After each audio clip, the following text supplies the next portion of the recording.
बिस्मिल्लाहिर्रहमानिर्रहीम। नमाज के दौरान रीह यानी हवा खारिज होने से क्या होता है? क्या हम नमाज मुकम्मल कर सकते हैं? और अगर हम जमात के साथ नमाज अदा कर रहे हैं और हमारे पीछे 3-4 सफ़े मौजूद हैं, तब अगर हमारी हवा खारिज हो जाए या हवा खारिज होने का महसूस हो तो फिर उस सूरत में हम क्या कर सकते हैं? क्या हमारी नमाज टूट जाएगी? क्या हम सफ़े तोड़ते हुए बाहर निकलेंगे? क्या हमारा वज़ू बरकरार रहता है? या अगर हम दूसरों को नमाज में डिस्टर्ब ना करने की नीयत से वहीं खड़े रहें और बाद में वज़ू करके नमाज को मुकम्मल कर लें, तो क्या हमें बाजुमात नमाज का सवाब मिलेगा? नाज़रीन गरामी, ये ऐसे सवालात हैं कि जिनके बारे में पूछने से भी हम शर्माते हैं, और फिर जब कभी हमारे साथ ऐसा मामला पेश आए तो इल्म ना होने की वजह से हम अपनी नमाज ख़राब कर बैठते हैं, बल्कि अक्सर औक़ात तो हम सवाब के बजाय गुनाह ही हासिल कर लेते हैं। कुरान हकीम में 100 से ज़ायद मकामात पर नमाज का ज़िक्र आया है, जिनमें से 80 मकामात पर सरीहन नमाज का हुक्म वारिद हुआ है। जब आज़ान होती है तो हम अपना काम काज छोड़कर मस्जिद की तरफ रुजू करते हैं ताकि हम नमाज अदा करके अपने गुनाहों की बख्शिश खुदावंद करीम से करवा सकें। हदीस मुबारका में है कि अल्लाह ताला इंसान के आमाल को नहीं देखता, बल्कि अल्लाह ताला इंसान की नीयत को देखता है कि वो किस नीयत से इबादत कर रहा है। नमाज जैसे अहम फरीज़े की अदायगी के लिए बावुज़ू होना और दौरान नमाज बावुज़ू रहना निहायत ज़रूरी है। इसलिए हम वज़ू करके मस्जिद में नमाज अदा करने जाते हैं, क्योंकि वज़ू के बग़ैर नमाज अदा करना सवाब के बजाय गुनाह के ज़ुमरे में आता है। इसलिए हम जब भी मस्जिद में दाखिल होते हैं तो बावुज़ू होते हैं। नमाज के लिए ज़रूरी है कि हम जिस जगह नमाज अदा कर रहे हों तो उस जगह का पाक साफ़ होना ज़रूरी है। वहाँ रोशनी होनी चाहिए। अंधेरे में नमाज अदा करना जायज़ नहीं है। हमारा जिस्म और कपड़ों का पाक होना भी ज़रूरी है। नमाज को अदा करते हुए भी हमारा वज़ू बरकरार होना ज़रूरी है। अगर नमाज के दौरान हवा खारिज हो जाए या जिस्म के किसी हिस्से से खून बह जाए तो ऐसी सूरत में हमारा क्या लाहे अमल होना चाहिए? आइए कुछ वाक़यात और अहदीस मुबारका से मालूम करते हैं। एक दफ़ा चंद लोग मस्जिद में नमाज अदा कर रहे थे कि किसी एक शख्स की हवा खारिज हो गई। जब हवा खारिज हुई तो उसकी बदबू सारे कमरे में फैल गई। जो लोग नमाज अदा कर रहे थे सबको मालूम पड़ गया कि हम में से किसी न किसी बंदे का वज़ू टूट गया है, पर इन चंद बंदों में से किसी ने ये महसूस ना होने दिया कि किसका वज़ू टूट गया है। उसने शर्म के मारे नमाज ना तोड़ी, बल्कि नमाज को जारी रखा। उसका पर्दा रखने के लिए ये चाहिए था कि वहाँ जो 2-4 लोग नमाज अदा कर रहे थे वो सारे वज़ू करके दोबारा नमाज अदा करते, ताकि इस बंदे को शर्मिंदगी ना होती और नमाज को फिर से अदा किया जाता। पर नमाजियों ने ऐसा ना किया। हमारे दीन इस्लाम में भी हुक्म है कि किसी के पर्दे को ज़ाहिर ना किया जाए जिससे उसकी दिल आज़ारी हो, लेकिन यहाँ सवाल दिल आज़ारी का नहीं है। जैसे हज़रत अली बिन तलक रज़ी अल्लाह अन्हु से रिवायत है कि हुज़ूर नबी करीम सल्लल्लाहु अलैहि वसल्लम ने फरमाया, जब तुम में से किसी की नमाज के अंदर हवा खारिज हो जाए तो नमाज छोड़कर चला जाए और वज़ू करके दोबारा नमाज पढ़े। इस हदीस मुबारका से मालूम हुआ कि नमाज में वज़ू टूट जाने की सूरत में अपनी जगह पर खड़े रहने की इजाज़त नहीं है, बल्कि वज़ू करके दोबारा नमाज में शामिल होने की तरगीब दी गई है।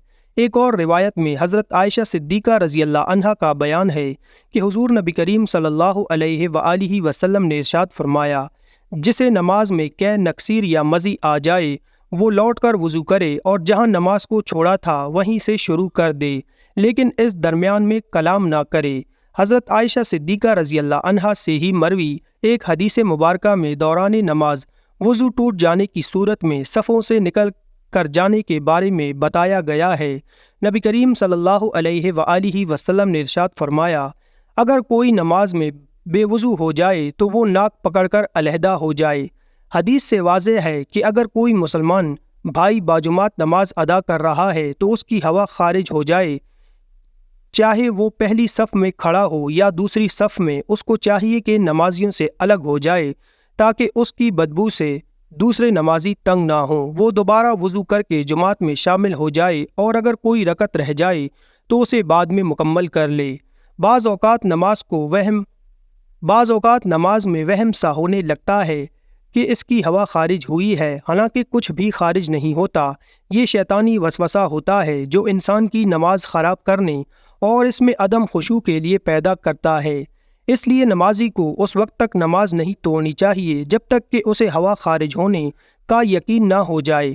عباد بن تمیم اپنے چچا سے بیان کرتے ہیں کہ ایک شخص نے رسول اللہ صلی اللہ علیہ وآلہ وسلم کے سامنے شکایت کی کہ اسے نماز میں خیال سا آتا ہے کہ اس کی ہوا خارج ہوئی ہے، تو رسول کریم صلی اللہ علیہ وآلہ وسلم نے فرمایا وہ نماز سے اس وقت نہ نکلے یا نماز اس وقت تک مت توڑے جب تک وہ ہوا خارج ہونے کی آواز نہ سنے یا اس کی بدبو نہ پائے۔ حدیث سے یہ مراد نہیں کہ حکم آواز سننے یا پھر بدبو آنے پر معلق ہے، بلکہ مراد یہ ہے کہ ہوا خارج ہونے کا یقین ہو جائے، چاہے اسے آواز نہ بھی آئے اور نہ بدبو بھی سونگھی ہو۔ دین اسلام میں یہ حکم کسی جگہ بھی موجود نہیں کہ اگر نماز کے دوران آپ کی ہوا خارج ہو جائے تو آپ اپنی نماز کو جاری رکھیں۔ اگر آپ ایسا کرتے ہیں تو آپ ثواب کے بجائے گناہ کو حاصل کر رہے ہوتے ہیں۔ نبی کریم صلی اللہ علیہ وآلہ وسلم کی حدیث پاک سے ظاہر ہے کہ اگر نماز کے دوران آپ کی ہوا خارج ہو جائے پر آپ شرم کے مارے کسی کو یہ ظاہر ہونا نہیں چاہتے تو ایسی حالت میں اپنے ناک پر ہاتھ رکھ کر نمازیوں سے پیچھے ہو جائیں کہ میرے ناک سے خون بہہ رہا ہے۔ دوسرے سب یہ سمجھیں گے کہ اس کے خون بہنے سے وضو ٹوٹ گیا ہے، اس لیے یہ دوبارہ وضو کر کے نماز ادا کرے گا۔ اس سے اس بندے کی بھی عزت رہ جائے گی اور نماز بھی ادا ہو جائے گی۔ ہمارے پیارے پیارے بھائیوں، ناک سے خون بہنے، ہوا خارج ہونے، کہہ آنے، یہ سب صورتوں میں وضو ٹوٹ جاتا ہے۔ اگر ایسا ہو تو نمازی کو دوبارہ سے وضو کر کے جماعت کے ساتھ ملنا چاہیے۔ جو رکعت باقی رہ جائے اس کو بعد میں ادا کرنا چاہیے۔ کچھ لوگوں کو یہ بیماری ہوتی ہے کہ ان کی بار بار ہوا خارج ہوتی ہے، ان کی ناک یا جسم کے کسی حصے سے خون بہتا رہتا ہے، شوگر کی وجہ سے پیشاب کے قطرے مسلسل گرتے رہتے ہیں، تو ان لوگوں کے لیے حکم ہے کہ وہ ہر نماز سے پہلے وضو کر کے نماز ادا کریں۔ اگر ابھی وضو کیا ہی ہے اور نماز کے لیے کھڑا نہیں ہوا تو اس کی ہوا خارج ہو گئی ہے یا اس کو قحط آ گیا ہے تو وہ پھر دوبارہ سے وضو کر کے نماز کے ساتھ کھڑا ہو جائے۔